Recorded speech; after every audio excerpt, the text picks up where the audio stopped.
now, girl.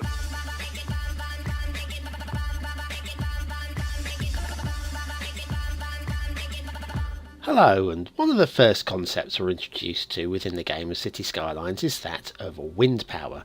Of course, the dark areas are windier than the light areas and will produce more power when we put a wind turbine up there.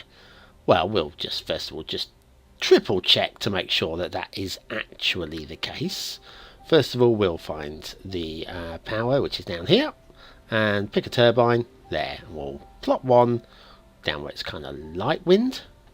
We'll stick one midway up the slope, one at the top but in the mid-grey there, and one at the very top of the hill, the windiest part of all.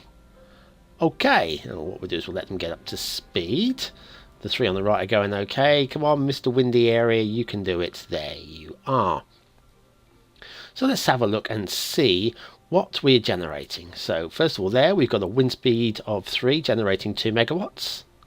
This one here is a wind speed of 6 generating 5. This one here is a wind speed of 9 generating 7, and right at the top wind speed of 10 generating 8 megawatts. Well, we kind of expected those results, didn't we? You did, I did, but like I say, it wouldn't be a true experiment if we didn't actually have a look at that first of all. Well, what we want to do now is see what happens if we can actually block the wind. Is it possible to even block the wind in this game? Well, let's have a look. First of all, let's put in a big old spike there. And we'll choose the level terrain there, pick a highest point on that spike, and quickly draw a wall all the way around our poor little wind turbine there. And see if we can't possibly block him out from all the gusts and the natural air turbulence within the game, or is it just made up? Well, let's have a look, shall we? Does it actually affect that little guy at the bottom there? Well, you can see the bottom left hand corner, that clock is still running. We are live. We are live, and click on that.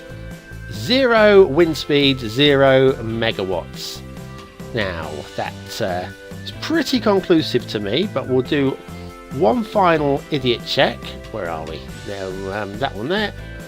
We'll click low there, select a low point, and we'll just see if that will automatically start rotating once we take that ground terrain out.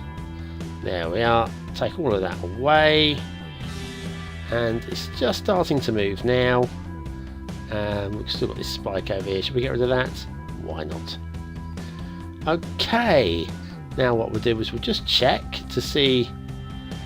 There we are, and we're back to 10 speed with 8 megawatts. So ground terrain can block the wind, but what about buildings? Now there's a better question. If we build high buildings all the way around, is it possible? I'll find the right. Come on, sort yourself out, Bonbon. There she is. Move it, copy. Right, we'll just plop down a few of these tall buildings around this poor little turbine. What's he done to hurt us? Absolutely nothing. So what we'll do is we'll stick these close to the road. It doesn't matter if they connect or not. So I don't know why I'm being so perfect about this. So what we've done now is we've plopped 4 around the outside of it. Let's have a look what he's producing now, and the answer is 5 from a wind speed of 7. Okay, let's be a complete perfectionist, shall we, and complete this, completely blocking out the wind in all directions. Does it bring it down any further? Well, we'll soon find out. One there, and then there's one little gap at the bottom here. What we'll do is we'll just quickly drop 1 in there, and we'll fill that in. Thank you, Mr. Move It tool, very useful. And that one there, it's now cooling. Come on, we will get there in a second. That's the one, and that is, yes, it's 5 from 6, so it's dropped a little bit more. So the answer to the question, does this make any difference? Well, hang on, we'll just bulldoze these, of course, and see whether everything reverses back to where we were before we started. Sure it will, I'm certain it will. A couple more to do. Finally, done. And out bulldoze, and click on there, and that's back to a wind speed of 10 with 8 megawatts. So there, that conclusively proves that we can affect the wind with terrain and with buildings. And so that concludes that. I've often wondered if we can affect the wind. Now I personally know the answer, and you've joined me on that little journey too.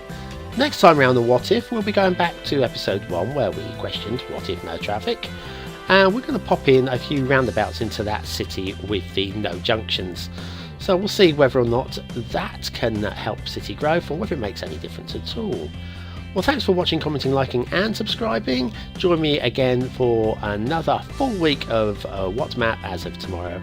And if you're watching this live, well, Halloween's coming soon and there's a Halloween special. Watch out for that. See you soon.